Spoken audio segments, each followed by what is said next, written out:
Olá, telespectador da TV da Transparência, seja muito bem-vindo ao segundo bloco de notícias da manhã desta quinta-feira, dia 4 de julho, que você acompanha as principais atualizações dos poderes legislativo e judiciário.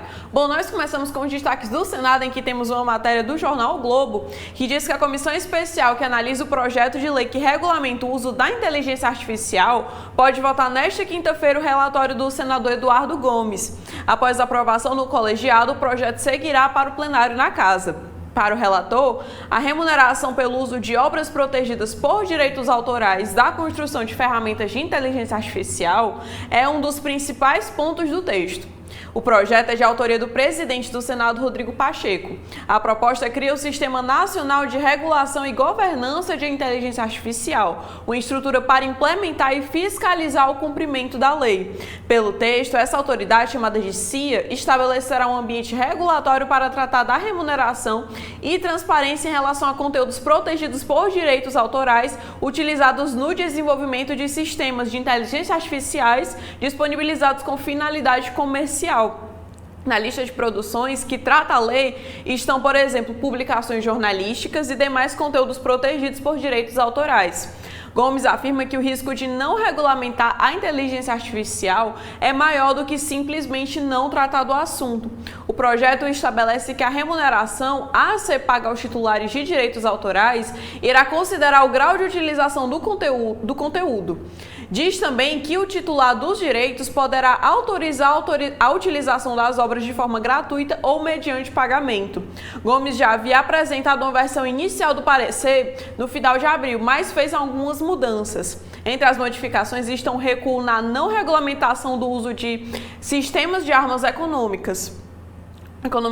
autônomas, ou seja, que dava margem para um uso automático por parte da máquina. Também houve mudança na categoria de alto risco com a retirada de sistemas de identificação biométrica. O texto define diretrizes para o desenvolvimento, implementação e uso de sistemas de inteligência artificial no Brasil. A iniciativa também diz que todo sistema de inteligência artificial passará por avaliação preliminar realizada pelo fornecedor para classificação do seu grau de risco. Os conteúdos podem ser classificados como de risco excessivo ou, em casos mais graves, de alto risco.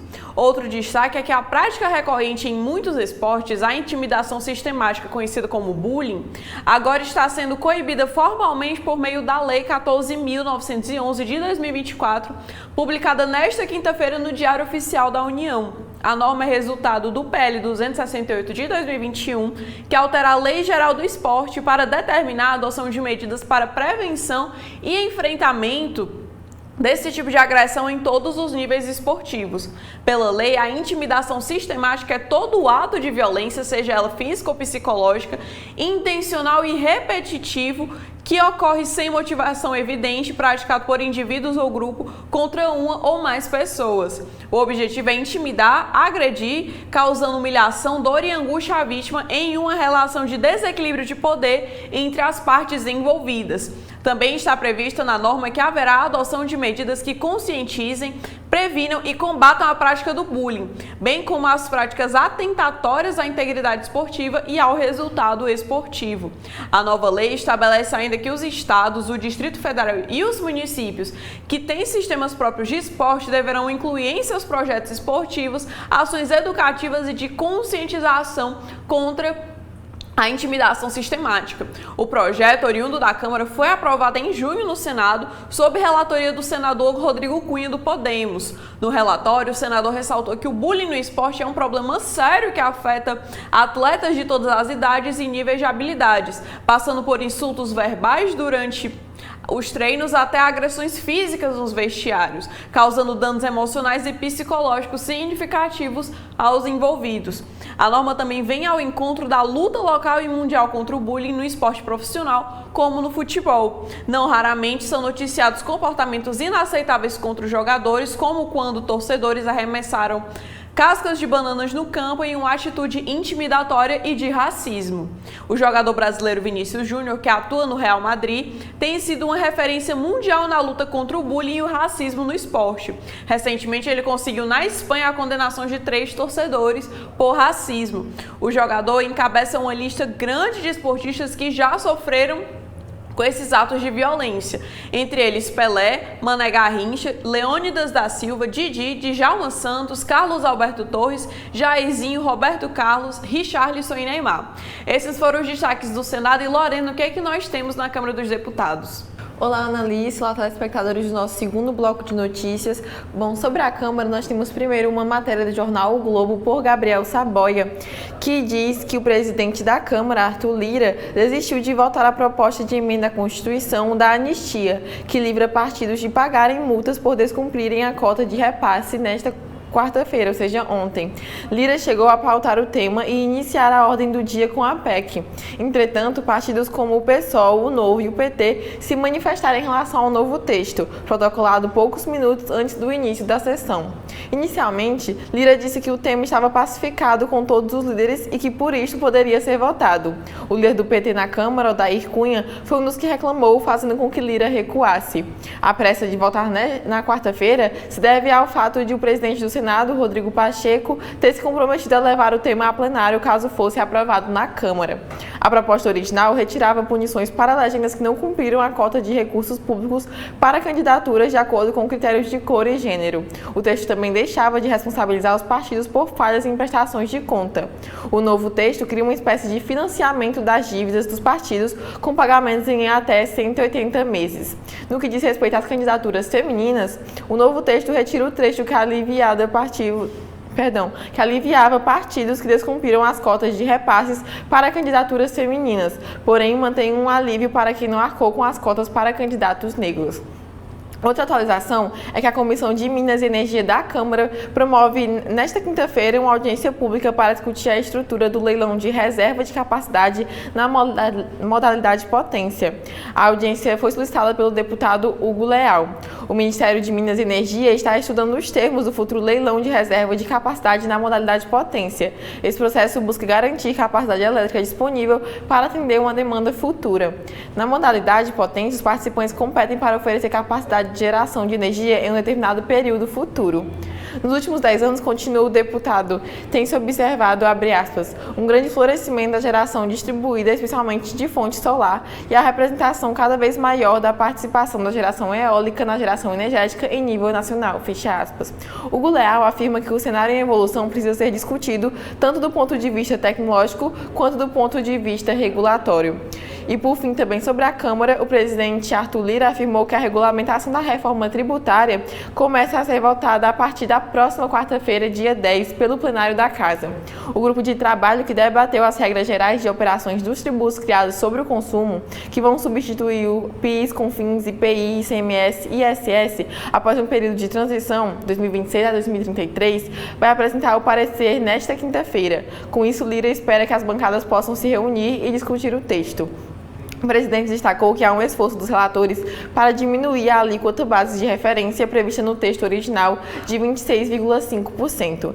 Essa alíquota vale para mercadorias e serviços que não são beneficiados com algum tipo de tratamento diferenciado. Lira foi questionado sobre a possibilidade de inclusão de proteínas na cesta básica isenta de alíquotas. Segundo ele, é preciso verificar o quanto a inclusão de carnes vai alterar a alíquota de referência. Nesta semana, o presidente Lula sugeriu a inclusão de carnes com cortes menos nobres na cesta básica. Mas Lira disse que o cashback pode ser uma medida mais efetiva para a população de baixa renda. Ele afirmou, abre aspas, a maior importância nesse sentido é manter e aumentar o cashback para as pessoas do Cade Único com relação a serviços essenciais, por exemplo. Terá um efeito muito maior do que incluir a carne na cesta básica, fecha aspas. As carnes estão com desconto de 60% da alíquota de referência no projeto original, mas o cashback para as pessoas de baixa renda reduz ainda mais essa tributação. Isso é o que nós temos sobre a Câmara, Annalise, e o que a gente tem sobre o STF. Bom, Lorena, nos destaques do STF, nós começamos com a matéria de João Pedro Pitombo para a Folha, que ele diz que dias após a divulgação de relatório do Exército para lastrear julgamento do Supremo sobre o litígio territorial entre Piauí e Ceará, os estados travam um duelo de interpretações a respeito do teor do estudo. O documento apresenta 5 possibilidades de divisa, cada uma com origens diferentes. Esta foi a forma encontrada para tentar abarcar o máximo de soluções possíveis para a resolução do litígio litígio pelo Supremo, que é isso que aponta o Exército. Os governos dos dois estados atestam que a perícia realizada reforça os seus argumentos em relação à disputa, que perdura há mais de 260 anos e que se transformou em uma batalha judicial em 2011. A Procuradoria-Geral do Estado do Piauí afirma que o laudo do Exército não só confirma a tese defendida pelo Estado, como reconhece que os piauienses teriam direito a uma área equivalente ao dobro da que foi inicialmente pleiteada na Justiça. Para isso, leva em consideração a primeira das 5 possibilidades de divisas apresentadas pelo Exército, que estabelece a separação entre os dois estados pelo cume da Serra da Ibiapaba, levando em conta a divisa do Decreto Imperial de 1880. Caso essa divisa seja adotada, o Piauí teria direito a uma área de 6.162 km², o equivalente a 4 cidades de São Paulo. O Procurador-Geral do Estado do Ceará, Rafael Moraes, reagiu à interpretação do Piauí e destacou que a perícia aponta que a divisa pelo cume da serra não tem embasamento legal, nem nos mapas históricos, nem no decreto imperial. A Procuradoria-Geral do Ceará avaliou que o laudo é categórico em afirmar que a divisa entre os dois estados não ocorre no cume mais da porção da Serra Oeste da Ibiapaba. O Estado defende a adoção da 5ª possibilidade apresentada pelo Exército, elaborada a partir do critério da ocupação humana. Essa proposta se baseia no censo do IBGE e, na avaliação do Exército, seria a solução que a menos afetaria os moradores da região. A área em litígio envolve 13 municípios do Ceará e 9 do Piauí. Cerca de 25 mil pessoas moram na região, que é considerada uma joia pelo potencial econômico para agronegócio, mineração e energia eólica. Um dos pontos centrais da disputa é a região da Serra da Ibiapaba. O Exército informou que, na análise dos mapas e cartas históricas, não foi possível definir a localização exata da linha de divisa entre os dois estados. E outro destaque é uma matéria também da Folha, que diz que os réus sob acusação do assassinato da vereadora Marielle Franco indicaram 67 testemunhas para serem ouvidas na ação penal que respondem no STF. A lista inclui políticos como o prefeito do Rio de Janeiro, Eduardo Paes, e o ex-presidente da Câmara dos Deputados, Eduardo Cunha. As relações de testemunhas foram apresentadas pelos irmãos Domingo e Chiquinho Brazão, acusados de serem os mandantes do crime, e também pelo delegado Rivaldo Barbosa, ex-chefe da Polícia Civil do Rio, acusado de auxiliar no planejamento do crime. Eles enviaram os pedidos ao Supremo em defesas prévias apresentadas nos últimos dias. Domingos Brazão indicou 30 testemunhas e Chiquinho 29, enquanto Rivaldo mencionou 17. Algumas delas, porém, estão repetidas. Domingos, que é o conselheiro do TCE do Rio de Janeiro, relaciona Cunha e também o deputado federal Washington Quaquá, do PT. Já Chiquinho, que é deputado federal pelo Rio e está sem partido, menciona Eduardo Paes e os deputados Raymond e Otônio de Paula. O relator do caso, o ministro Alexandre de Moraes, definirá quais testemunhas de fato serão ouvidas no caso. Na quarta-feira, Moraes manteve a prisão preventiva dos Brazão e de Rivaldo e negou um pedido de Domingos para ser transferido a uma prisão especial ou sala de Estado maior. No último dia 18, a primeira turma do Supremo decidiu tornar os 3 réus, assim como os policiais militares Robson Clasto, o Peixe, e Ronaldo Pereira. Esses dois também sob acusação de auxiliarem no planejamento do crime. Os 5 se tornaram réus sob a acusação de homicídio de Marielle e seu motorista Anderson Gomes e a tentativa de assassinato contra a assessora que estava no carro e sobreviveu. Eles também respondem pela suposta constituição de organização criminosa para a grilagem de terras com apoio de milícias. Rivaldo não é acusado por este último crime. Segundo a Procuradoria, os irmãos Brazão decidiram matar a vereadora para impedir que ela continuasse a prejudicar os interesses da família em práticas de grilagem de terra. O crime seria, segundo a denúncia, o ápice das desavenças entre a família e os integrantes do PSOL. Lorena, esses foram os destaques do STF. O que é que nós temos na Justiça Eleitoral? Bom, vamos conferir agora o que foi destaque durante o primeiro semestre no Tribunal Superior Eleitoral. No primeiro semestre deste ano, o Tribunal Superior Eleitoral concentrou esforços para a preparação das eleições municipais de 2024, cujo primeiro turno está previsto para o dia 6 de outubro. Além do foco na organização do pleito, em parceria com os tribunais regionais eleitorais, o período foi marcado pela aprovação de resoluções, bem como por decisões envolvendo o combate à fraude à cota de gênero e à desinformação. Ao tomar posse como presidente da Casa em 3 de junho, a ministra Carmen Lúcia afirmou que, abre aspas, o ilícito será investigado e, se provado, será punido na forma da legislação vigente. O medo não tem assento em alguma casa de justiça, fecha aspas, para o que afirmou a presidente do TSE. Em janeiro, a ministra Carmen Lúcia, então vice-presidente do TSE, comandou o ciclo de audiências públicas destinado a receber sugestões da sociedade para o aperfeiçoamento das normas que irão vigorar nas eleições de 2024. Já em fevereiro, após o início do ano judiciário, o colegiado do TSE aprovou todas as 12 resoluções referentes às eleições deste ano. As normas orientam candidatas, candidatos, partidos, políticos, eleitoras e eleitores sobre as regras e diretrizes para o pleito. No semestre que passou, o plenário reconheceu a prática de fraude à cota de gênero nas eleições municipais 2020 e nas eleições gerais de 2022. Por unanimidade, o tribunal confirmou, em fevereiro, a ocorrência de fraude praticada pelo Partido Renovador Trabalhista Brasileiro, PRTB, envolvendo 2 candidatas fictícias ao cargo de deputado estadual no pleito de 2022 em Mato Grosso do Sul. Em maio, para orientar partidos, federações, candidatos e julgamentos da própria Justiça Eleitoral, o TSE aprovou, em sessão administrativa, uma súmula sobre fraude à cota de gênero, a súmula 73. O objetivo da medida é que haja um padrão a ser adotado pela Justiça Eleitoral para as eleições de 2024 quanto ao tema, já que o tribunal tem jurisprudência consolidada sobre o assunto.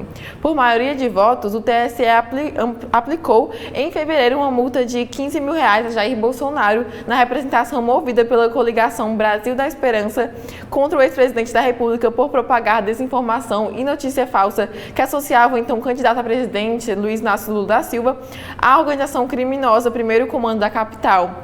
Durante a campanha eleitoral do ano de 2022, o TSE determinou ainda a imediata remoção do conteúdo impugnado.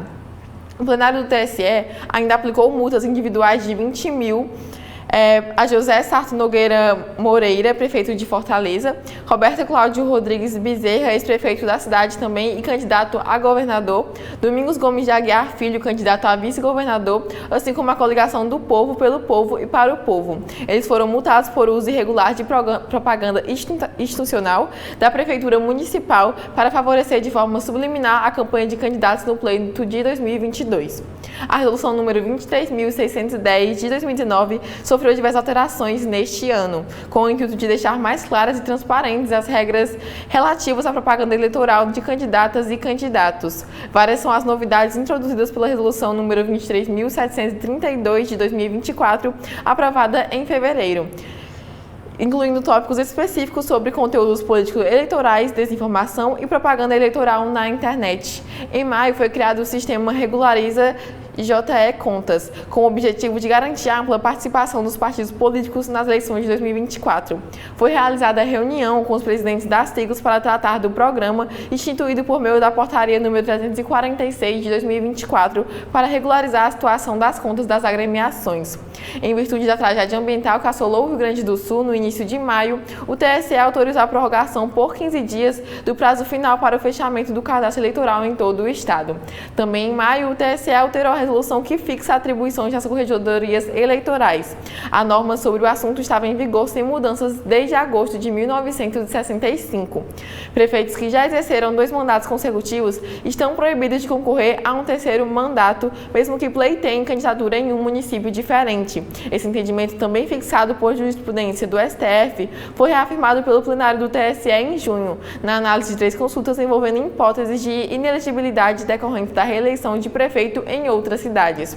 Já na última sessão deste semestre, o tribunal manteve a proibição do uso de marca ou produto em toda e qualquer modalidade de propaganda eleitoral, conforme previsto na legislação. Os ministros reforçaram esse posicionamento ao concluir a análise de uma consulta que havia sido iniciada em maio. Na sessão extraordinária do dia 1º de julho, que encerrou o primeiro semestre forense do ano, a presidente do TSE, a ministra Carmen Lúcia, apresentou um relatório referente às atividades realizadas no período. O colegiado examinou 954 processos, foram 186 ações nas sessões de julgamentos presenciais e 768 ações analisadas no plenário virtual. Segundo o relatório, no período foram realizadas 93 sessões de julgamento. Entre as presenciais, foram 39 jurisdicionais, 30 administrativas e 3 solenes. Quanto às sessões realizadas no plenário virtual, 19 foram ordinárias e 2 extraordinárias. Isso é o que nós temos sobre a Justiça Eleitoral. Analice, volto com você. Estamos encerrando a nossa participação aqui no segundo bloco de notícias. Nós agradecemos a sua audiência e esperamos que continue conosco para mais informações.